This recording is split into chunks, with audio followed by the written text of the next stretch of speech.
सो आओ हुण दो तीन विचारां ने, क्योंकि रोज़ कुछ ना कुछ सानू मिलता रहे, कुछ ना कुछ सीखते रहीए। हुण पहलां भी दो क सवाल आए सी, हुण कल फिर आए ने। इत्थों वो सवालों का जिक्र करना तां जरूरी है, हो सकता किसी के होर मन दे विच विचार होण, वो फिर क्लीयर हो जाते हैं। एक तो किसी गुरमुख प्यारे ने कहा कि बाबा जी नूं कहो कि मत्था ठीक तरीके दे नाल टेकिया करन जदों आपां अरदास च टेकदे हां। दूसरी गल कि भाई साहब जदों दरबार विच आउंदे आ सीधे ही आ जांदे, गुरु साहब नूं मत्था नहीं टेकदे। तीसरी गल कि रुमाला साहिब ते गोडे भार नहीं बहना चाहिए। पहला नंबर ते उस गुरमुख प्यारे की जानकारी है बिल्कुल निल। पहला नंबर ते जिहड़ी गोडियां की गल आ गई, जिहड़ा गुरमुख ये सवाल करदा है वो साडे कोल शाम नूं आवे जदों असीं आ सारी विछाई करदे हां, जां दरबार साहिब हरमंदर साहिब तो लाइव चलदा ना, वो वेखिओ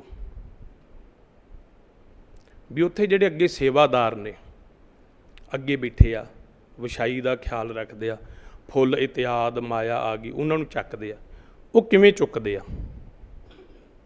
हरमंदर साहिब तो वड्डा तो साडा कोई तीर्थ स्थान है नहीं ना, होर तो मैं अगला कोई सबूत दें वो तो गल जुदा है। बस तुसी दरबार साहिब तो 2-4 दिन लाइव वेख लिओ। हरमंदर साहिब तो जो लाइव कीर्तन आउंदा ना 90% तुहाडे सवालों के जवाब उत्थों ही प्राप्त हो जाते। बड़ियां चीज़ां ने जिहड़ियां असीं उत्थों प्राप्त करते हैं, बहुत चीज़ां इहो जिहियां ने जिहड़ियां उत्थे ही लागू हुंदियां ने, इत्थे नहीं हुंदियां। वो किवें? उत्थे जकारा नहीं बुलाया जाता, उत्थे तू ठाकर तू पयर अरदास तो पहलां नहीं बोली जाती। और होर भी बड़ियां चीज़ां ने। चौर साहिब किवें हुंदा वो सानूं पता लग जाएगा जदों रहरास साहिब जी का पाठ हुंदा ना, उदों दरबार साहिब दे विच चौर साहिब नहीं हुंदा। शायद तुसी ख्याल कीता जां नहीं कीता। होर भी बड़ियां चीज़ां ने उत्थों सानूं प्राप्त हो सकदियां ने। एक तो सवाल का जवाब मिल गया होगा, ये कोई गुनाह नहीं। इत्थे शस्त्र लाउने आ होर पैर ते रख नहीं सकते ना, साडी बाबा श्री चंद वर्गी बांह लक्ष्मीदास वर्गी भी तुरे जाते उत्तों ही घोड़ा ला लीए। हाँ जी, सो ये मुद्दा नहीं। पहला नंबर ते ये सवाल हो गया। दूजा कि भाई साहब दरबार च आउंदे मत्था नहीं टेकते। सो गुरमुखो इन्नी कि तां चलो सच्चे पातशाह ने बुद्धि दिती होएगी भी संगत च किवें आउणा किवें नहीं। जदों आप जी तो पहलां असीं दरबार साहब खोलते हैं 3:30 बजे, 3 बजे हुण ते खैर, जदों सतगुरां दे दरबार च आउंदे आ सतगुरां नूं नमस्कार करीदी आ खलो के, जो भी है जिस तरह भी है। उस तो बाद सारी दिहाड़ी दे विच पता नहीं किन्ने क गेड़े साडे गुरु की हजूरी च लगदे आ, पर फिर भी ये नहीं कि असीं जदों दरबार च आउंदे मत्था नहीं टेकते। नहीं, गौर करिओ जदों हुण आईदा ना दरबार च, जदों गेट वड़दे आ उत्थे खलो के हत्थ जोड़ के 10-15 सेकंड हत्थ जोड़ के इस तरह नमस्कार करके फिर आईदा। ये तुसीं अपने ते ला लो गल।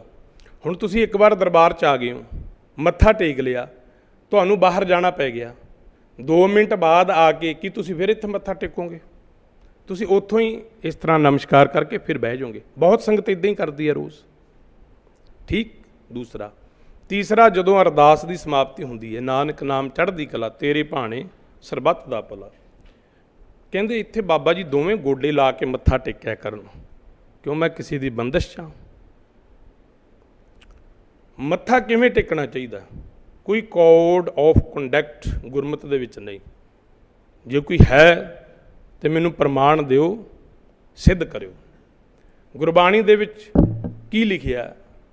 डंडौत बंधन अनकबार सरब कला समरथ डोलन ते राखो प्रभु नानक दे कर। चलो समा हो गया, मैं छेती छेती गल नबेड़ दें। डंडौत बंधन की गल है। डंडौत किवें हुंदी है? दंडवत, डंडा।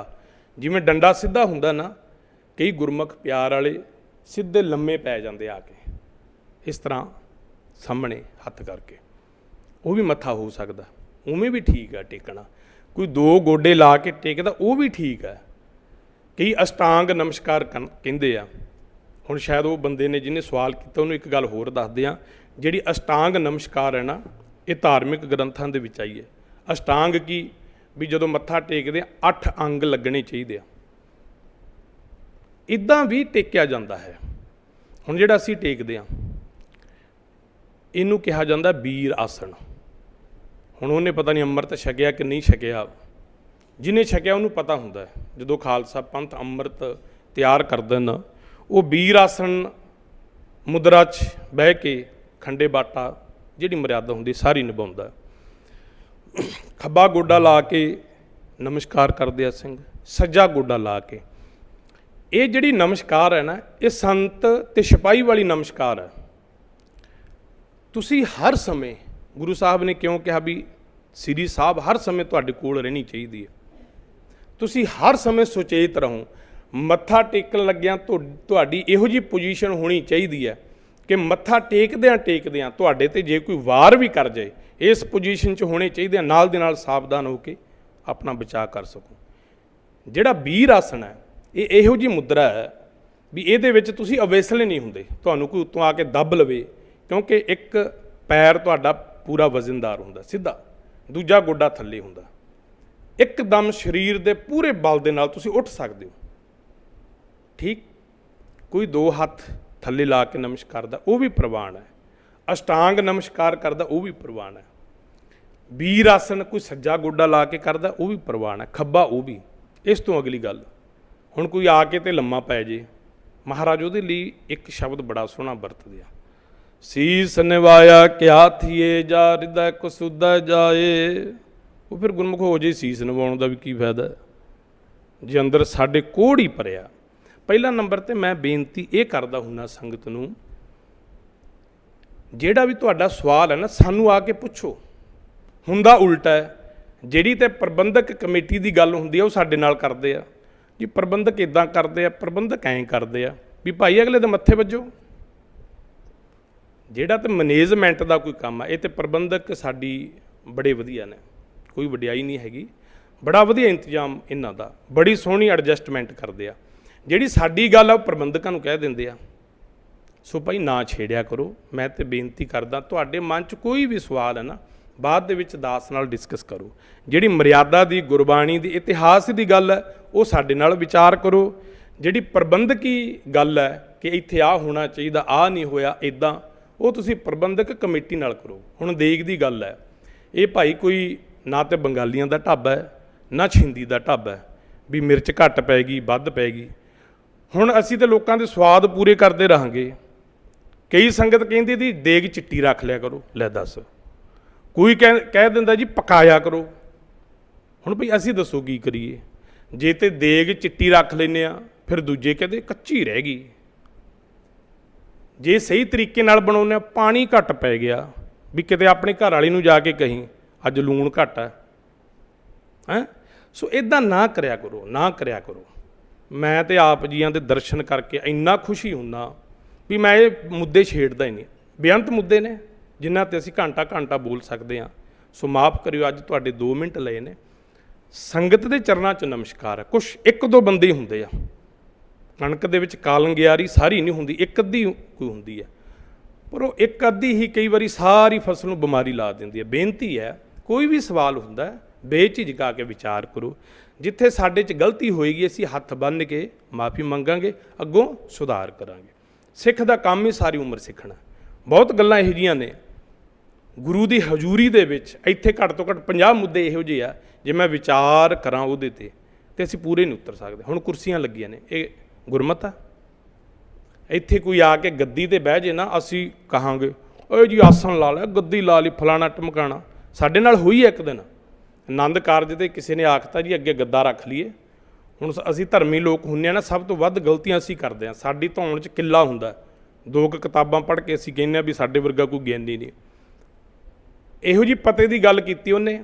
ਅੱਛਾ ਜੀ, ਕਹਿੰਦੇ ਆਸਣ ਲੱਗ ਜਾਂਦਾ? ਅਸੀਂ ਕਿਹਾ ਜੀ ਹਾਂ। ਕਹਿੰਦੇ ਉਹ ਤੁਹਾਡੇ ਸੋਫੇ ਲਾਏ ਆ, ਉਹ ਫਿਰ ਕੀ ਹੋ ਗਿਆ?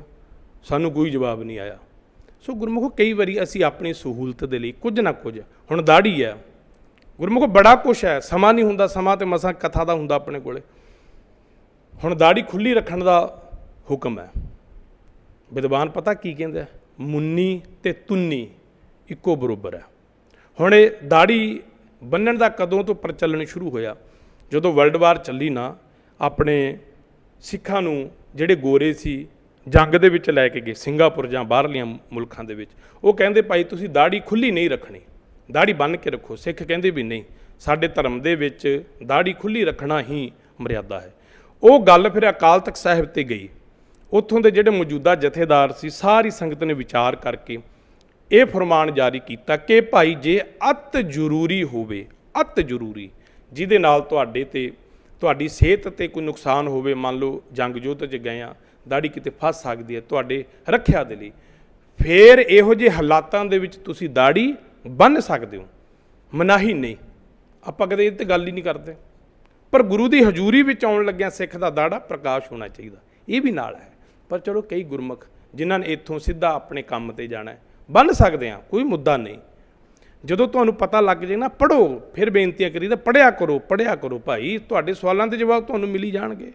ਸਾਡੀ ਗੱਲ ਸਾਡੇ ਨਾਲ ਕਰੋ, ਕਮੇਟੀ ਵਾਲੀ ਕਮੇਟੀ ਦੇ ਨਾਲ ਕਰੋ। ਹੋਈਆਂ ਬੇਅੰਤ ਭੁੱਲਾਂ ਦੀ ਖਿਮਾ, ਕਿਸੇ ਦੇ ਖਿਲਾਫ ਜਾਂ ਕਿਸੇ ਨੂੰ ਚੋਟ ਪਹੁੰਚੀ ਹੋਵੇ ਉਹਦੀ ਮਾਫੀ। ਅਸਲ ਗੱਲ ਉਹ ਭਾਈ ਜ਼ਰੂਰ ਆਪਾਂ ਗ੍ਰਹਿਣ ਕਰੀਏ। ਸੋ ਆਓ ਹੁਣ ਗੁਰੂ ਕੀ ਦੇਗ ਲੈ ਕੇ ਉਸ ਤੋਂ ਬਾਅਦ ਆਪ ਜੀ ਨੇ ਲੰਗਰਾਂ ਦੇ ਵਿੱਚ ਚਾਹ ਪਾਣੀ ਛਕਣਾ। ਬੁਲਾਓ ਫਤਿਹ। ਵਾਹਿਗੁਰੂ ਜੀ ਕਾ ਖਾਲਸਾ, ਵਾਹਿਗੁਰੂ ਜੀ ਕੀ ਫਤਿਹ।